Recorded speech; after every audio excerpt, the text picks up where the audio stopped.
안녕하세요. 김도윤입니다. 오랜만에 무자료 리뷰 가져왔습니다. 개그맨 출신 박성광 감독의 스크린 데뷔작 웅남이입니다. 이 영화 시사회를 보고 누군가가 여기가 그렇게 만만해 보였을까? 라고 남긴 평론을 가장한 못 배운 헛소리가 화제가 되기도 했는데요. 확실히 처음부터 감독 커리어를 밟지 않은 이들이 영화계에 발을 들이는 행위 자체가 옛날에 만들어진 고정관념 아니면 먹고 살기 어려운 그런 입장에 있는 사람들한테는 썩 유쾌하지 않은 현상이겠구나 라는 부분을 다시 한번 느끼게 한 사건이었죠. 얼마 전 배우 이정재 씨가 만든 영화 헌트가 화제가 된 적이 있었죠. 저도 리뷰를 했었고요. 막 뭐 엄청 흥행한 정도는 아니었지만 그래도 꽤 수작이었고, 이정재 씨도 비록 정통파 감독은 아니었지만 영화계 짬밥 자체가 어마어마했기 때문에 이런 뭐 수준 미달의 공격을 받지는 않았던 것 같죠. 그리고 사실 그 이전으로 거슬러 올라가면 지금도 여전히 개그맨이기도 한 심형래 감독이 있죠.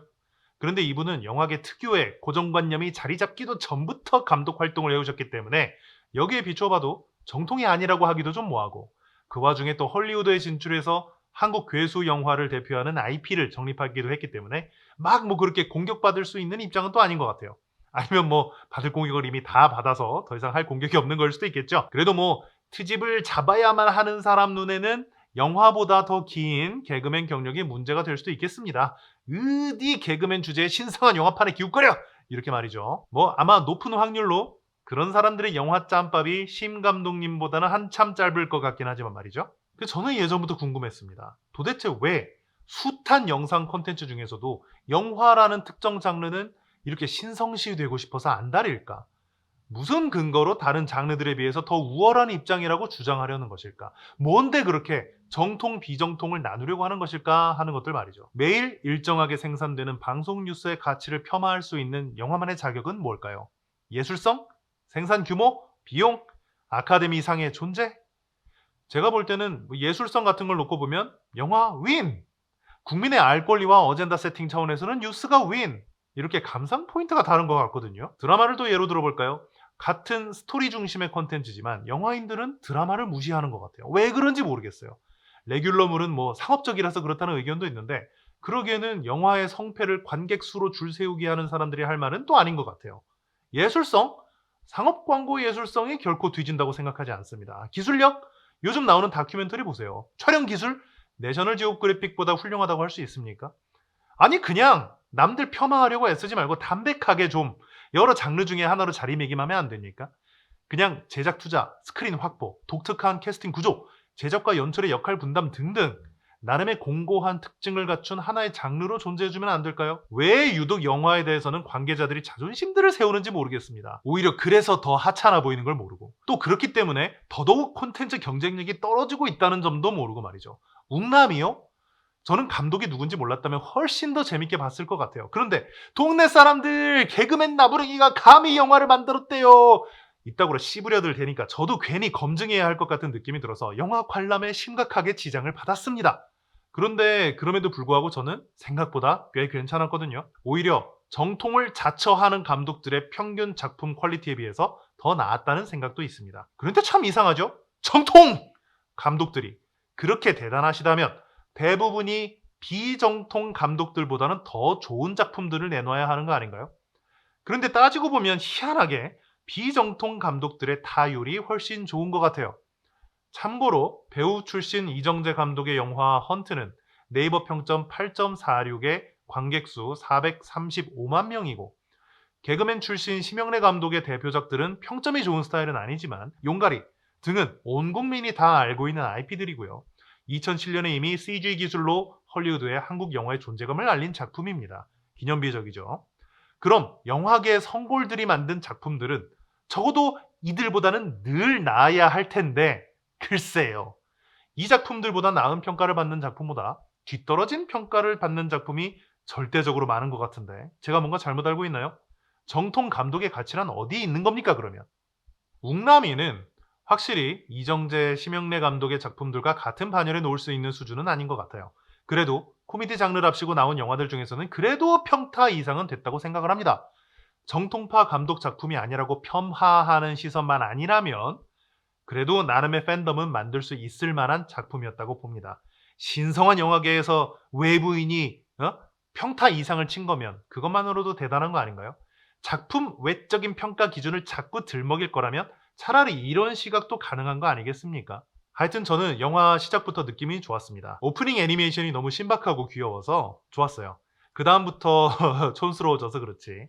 아니 뭐 스토리나 전개 방식, 배우들의 연기 이런 것들 저는 다 참신하고 수준급이었다고 생각을 합니다. 심지어 웃음 포인트까지도 다 괜찮았어요. 그런데 아마 이 영화를 보신 분들 중에는 방금 제가 말씀드린 이 모든 것들이 다 별로였다고 생각하신 분들이 많을 것 같습니다. 여기서 제가 드리고 싶은 말씀이 뭐냐면요. 그 요소들 하나하나 그 자체들이 잘못된 게 아니라 그 요소들을 엮어서 전달하는 편집 과정에서 미숙함이 굉장히 크게 부각되었다는 겁니다. 이른바 호흡 조절 그리고 완급 조절이죠. 저는 감독이 개그맨 출신이라는 게 뭐 정통이 아니라고 욕먹을 포인트가 아니라 개그 포인트를 이해하고 있다는 큰 강점이라고 봐야 된다고 생각을 합니다. 그래서 그 차원에서 기대를 많이 했는데 이게 뭐 개콘에서 하듯이 무대에서 개그를 쳤으면 웃겼을 만한 상황들을 스크린에 옮기는 과정에서 미스가 좀 많았던 것 같아요. 관객이랑 같이 이렇게 호흡하면서 웃음을 주고받을 수 있는 그런 매체가 아니잖아요. 그래서 감독이 봤을 때 이거 보면 웃길 거야 하는 요소들을 배치한 것까지는 좋은데 여기에 비중을 둬버린 게 문제였던 거죠. 예를 들어서 오달수 씨가 부인한테 면박받는 장면들이 웃길 수가 있는데 대충 보여주고 빨리 다른 얘기를 진행해야 그게 웃음 포인트로 기억이 될 텐데 자꾸 반복적으로 보여주니까 상황 알겠으니까 이제 그만 좀 하지 하는 생각이 드는 거예요. 카메오로 등장한 개그맨 동료들도 있는데 와, 야, 이 사람한테 이 역할을? 하는 포인트가 있었거든요. 이런 거는 영화 끝나고 곱씹을 때 빵 터질 만한 포인트고 또 한 명은 와, 이거 개콘에서 보여준 그 캐릭터를 그대로 가져왔네 하는 반가움만 보여줬으면 됐는데 이걸 아주 질질 끌어서 지치게 만드는 뭐 그런 겁니다. 호흡만 잘 조절했으면 훨씬 큰 반향을 일으킬 수 있었을 것 같아요. 그런 요소들이 엄청 많거든요. 무대에서 하는 개그 같았으면 어떤 객석의 반응을 보면서 그걸 보면서 맞춰가면서 주고받으면서 이렇게 좀 길게 반복적으로 가져갈 수 있었을 텐데 영화는 굉장히 일방적인 스토리텔링을 하는 그런 장르죠. 그러다 보니까 무대에서의 작법과 영화에서의 작법 간의 괴리감을 채워가는 게 좀 어설픔이 있었지 않나 이런 생각이 듭니다. 오래 보여준다고 전달력이 높아지는 게 아니라는 걸 이번 기회에 체감하고 넘어갔으면 하는 바람인 겁니다. 이 와중에 해외 판권들이 잘 되고 있다는 소식이 들려요. 그래서 해외 나갈 때는 재편집을 좀 하면 어떨까? 처음부터 끝까지 하는 바람도 있습니다, 솔직히. 자, 그래서 편집이 잘 됐다고 가정했을 때 저는 10점 만점에 8점 정도로 낮지 않은 점수를 줄 수 있었을 것 같지만 편집이 많이 깎아먹어서 6.5점 정도로 잡았습니다. 출연 배우들의 면면을 보면 엄청난 거물들이 많이 보이거든요. 이분들이 출연을 수락했다는 거 그리고 그만큼의 투자가 이루어졌다는 걸 생각한다면 시나리오 측면에서는 문제가 없었다는 걸 알 수 있습니다. 거물 배우들이나 투자자들이 바보가 아니잖아요. 그러니까 문제가 있었다면 촬영 이후에 그 이후의 과정에서 있었을 것이다 라고 추정할 수 있고 제 눈에는 그게 편집이라고 너무 뻔히 보인다는 거죠. 그래도 저는 이게 누군가의 스크린 데뷔작임을 감안했을 때 이렇게 문제점과 개선점이 확실하다는 게 앞으로 큰 폭의 개선이 가능하다는 뜻이라고 봅니다. 물론 억지스러운 설정, 전개 방식에서의 개연성 문제, 뻔한 클리셰 등 다른 문제들도 없는 건 아니었습니다만 이런 요소들은 작품의 성패에 직접적인 영향을 미칠 정도는 아니었다고 보고요. 이번 작품을 교훈 삼아서 빠르게 개선해서 다시 좋은 작품을 내셨으면 좋겠다는 바람이 있습니다. 어쨌든 제가 볼 때 가장 큰 문제는 편집이었기 때문에 이 부분을 중심으로 다시금 역량을 집중해 주셨으면 좋겠어요. 자, 현재 네이버 기준으로 관객 평점이 7.6 정도 됩니다. 따지고 보면 나쁘지 않은 거라서 박성광 감독님은 혹여 주변에서 개소리를 하더라도 본인의 확신만 있으시다면 담대하게 다음 프로젝트 준비하셔서 발전된 모습 보여주시면 좋겠습니다. 저는 이분 응원할 만한 가치가 충분히 있다고 생각합니다. 그럼에도 불구하고 저는 이 작품 자체는 막 그렇게 추천은 못하겠습니다만은 그렇다고 혹평을 할 사안도 아니고 그냥 큰 기대 말고 한번 봐봐 나쁘지 않아 정도입니다만은 영화 감독이 드라마를 만들고 다큐가 그 드라마를 이기고 웹툰이 시나리오를 대체하고 유튜버가 유재석을 대체하는 이 시국에서 영화계가 특유의 어깨뽕을 내려놓고 2023년에 걸맞은 경쟁력을 추구하고 이를 통해 예전의 위엄을 진짜 콘텐츠 파워를 통해서 되찾는 길을 걷기 위한 중요한 이정표가 되길 바랍니다.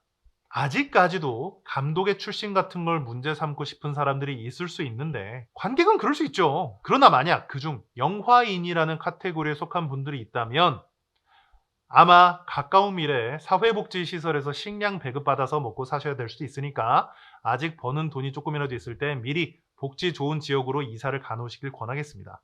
가만히 있는 게 현상 유지 같아요? 아니죠. 남들이 다 전진하고 있는데 혼자 가만히 머물러 있는 건 뒤처진다라고 표현하는 겁니다.